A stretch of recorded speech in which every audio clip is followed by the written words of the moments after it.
Okay, so we've got Penny Candy, chapters 6 and 7. The first chapter is called Wages, Prices, Spirals, and Controls, and that is chapter 6. Dear Chris, in one of your letters, you asked what people mean when they talk about the wage price spiral. You also asked about wage price controls. The wage price spiral is a mistaken idea of what causes inflation. Some people think that prices rise because of the following events. By joining unions and going on strike, workers get higher wages. Then businesses must raise the prices of their goods so they can get the money to pay the higher wages. The workers see the higher prices, they demand higher wages so they can pay the higher prices. Then the business managers must raise prices further to pay the higher wages. For instance, the managers of an automobile company raise the prices of their cars. The workers cannot buy the higher priced cars, so they demand higher wages. The managers must then raise the prices of the cars to pay the higher wages. Around and around they go, first a strike, then a price increase, then another strike, then another price increase, and so forth. Wages and prices spiral upward. The wage price spiral sounds logical, but you might ask a question. Where did the money come from? A company can ask any price it wants for its cars, from $10 to $10 million, but it will only get the money if the money exists. Where did the money come from? An auto worker can demand any salary, from $10 per hour to $10 million per hour, but he will only get the money if the money exists. Where did the money come from? The answer, of course, is that someone created it. If the supply of money had not changed, then the only way for one person to have more money would be for someone else to have less. When one worker's wages went up, another worker's wages would have to go down. When one business's prices went up, another business's prices would have to go down. The value of your money would not change. The only way for all wages and prices to go up is for someone to print money. If the money is not being printed, then each rise in a wage or price would have to be matched by a fall in some other wage or price. For instance, if the amount of money does not change and the price of oil rises, and the price of comic books, food, clothes, and other items must fall. That's because people are using more money to buy oil, so they have less money left over to buy other things. Also, remember, if inflation is taking place, then the inflated money is becoming worth less. Any business or worker who doesn't demand more is crazy. Another approach helps us understand why the wage price spiral is a result, not a cause of inflation. Think about your great-grandfather. When your great-grandfather was a young man, he was willing to work for 25 cents an hour. His new car cost only $400. In 2004, your great-grandfather purchased a new car for $15,000, and workers with jobs equivalent to your great-grandfather's job when he was young earned upwards of $10 an hour. So why did the workers and auto companies wait until 2004 to raise wages and prices that high? Why not spiral the wages and prices up quickly and get all the money right away? Because employers and car buyers did not have the money to pay that much. They did not have the money because the money had not yet been created. The supply of money in the U.S. during your great-grandfather's day was much less than in 2004.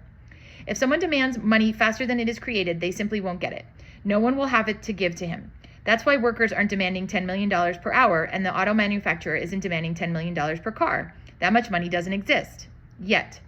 But don't get the wrong impression. Some businesses try to raise prices faster than the government inflates. When that happens, many customers don't have the money to buy the business's products, so the businesses either go broke or bring their prices back down again. Remember, too, that price increases are not always related to inflation. Not all prices reflect inflation to the same extent or at the same time. And unions often try to push wages up faster than the government inflates. But then the employers don't have the money to hire all the workers. Machines replace workers, or the workers' jobs are simply abolished and the products they once made are no longer sold. If you ever go to England, Italy, or New York City, where unions are strong, you'll see that happening a lot. Of course, it is possible for workers to get money a little faster than the government inflates, but they must earn it. They must produce more goods or services to sell, either by using better tools or by working harder. TANS TOEFL again, which is, gosh, I keep forgetting what that stands for, and I have to go back. TANS TOEFL. Somebody's, I'm sure, saying it right now. There ain't no such thing as free lunch. Unfortunately, most businesses, especially the big corporations, pay so many taxes they don't have enough money left over to buy better tools for all the workers. So the only way for the workers to earn money faster than the government inflates is to work harder. Sometimes the workers do not understand all this, and so they strike for much higher wages. Then their employer goes broke, and lots of workers lose their jobs. The bankruptcies of Chrysler and General Motors in 2009 were examples. The 20th century was a time of repeated strikes and even higher wages in the auto industry, and in 2009, the auto industry and its workers reaped the whirlwind. But a more common problem is the situation in the California grape fields. The workers who pick grapes allowed their union to push wages up rapidly. I guess they didn't understand that if the prices of their labor go up, the demand for their labor will go down. One grape farmer used to hire 40 workers to pick grapes, but now the workers' wages are high enough that it is cheaper for the farmer to buy a machine to pick the grapes. So now the farmer only hires 2 workers. Of course, these 2 workers are enjoying their high wages and are grateful for their union, but the other 38 have no jobs. The law of supply and demand cannot be violated.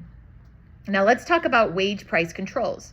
Sometimes during an inflation, government will forbid people to raise wages or prices. In all the history of the world, it has never worked. If the amount of money goes up enough, the value per unit goes down, period. That's a fact, and no one can change it. If the people are not allowed to increase their prices or wages during an inflation, they quit working. When the value of the money goes down and they can't get more of it to make up for the loss, they go on strike. Why should people continue making food, clothing, or anything else when the value of the money they get for their work is going down, down, down? During wage price controls, people stop making the food, clothing, houses, lamps, pencils, and other things they are working on. Shortages develop. For instance, the Roman government tried wage price controls. Food price increases were taboo. After a while, the money the farmers were getting for their crops lost much of its value because the inflation had not stopped. The farmers quit farming. There was a shortage of food. People starved to death. When the Roman government halted the wage price controls, the farmers went back to work and the famine ended. Even today, people sometimes ask their government to start controlling wages and prices. The results are always the same. Shortages happen, and the tighter the controls are, the worse the shortages are. Sometimes, if the wage price controls last long enough, an illegal or black market develops. A black market is the buying, selling, or making of something against the wishes of the government or above the prices the government allows. For instance, for many years, the California government has not allowed some forms of gambling, so the people who gamble in these forms are taking part in the black market. In Nevada, however, gambling has been legal, so there is no black market for gambling in that state. In the 1920s, during Prohibition, which is when they outlawed alcohol, liquor was illegal. It became a black market product. As I write this today, it is legal and no longer part of the black market. And this has a little note that says there are 2 kinds of law, natural law and made-up law. Made-up laws change often. This will be explained in greater detail in another book. Okay. In many parts of the world, things like marijuana, guns are black market products because they are illegal. During wage price controls, people still must earn a living, so they often produce and trade things at prices that are illegally high. They start a black market.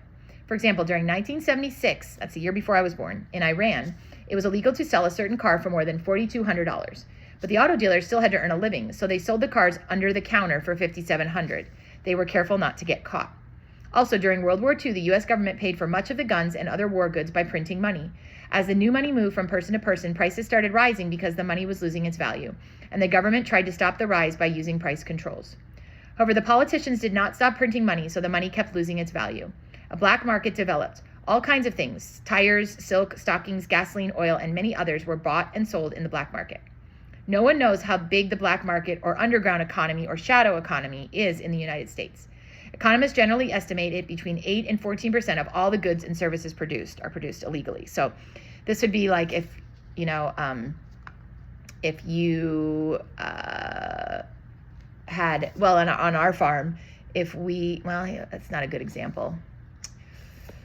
But it basically means someone is selling something not in the legal way, basically. In most countries, including those of Europe, the black market is believed to be even larger.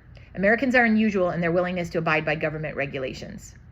Despite all the things I've already described to you, some people still believe the wage price spiral is a cause, not a result of inflation. They believe wage price controls are a good idea. If these people would study enough history, I suspect they would discover 3 things that would change their minds.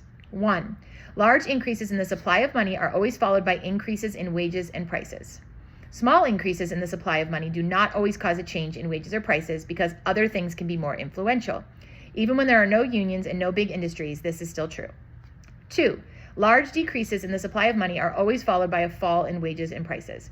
Even when there are powerful unions and giant industries, this is still true.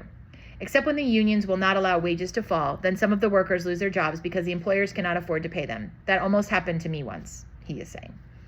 With only a few exceptions, number 3, there has never been a case where wages and prices rose rapidly without someone creating a lot of money.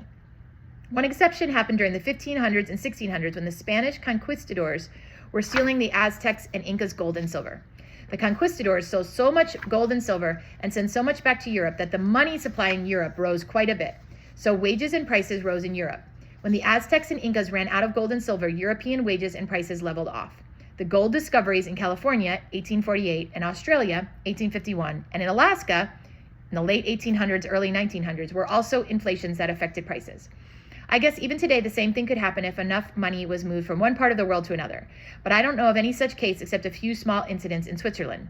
Sometimes there will be a war or some other trouble somewhere and people will move a lot of their money into Switzerland. The Swiss are occasionally bothered by that, but not like the Europeans were 400 years ago. Remember, the wage price spiral is a result, not a cause of inflation. The general overall level of wages and prices cannot rise until someone creates more money. Wage price controls have never worked because they do not stop the money supply from increasing. Next, I will tell you about runaway inflation. Uncle Eric. And that's the end of chapter 6.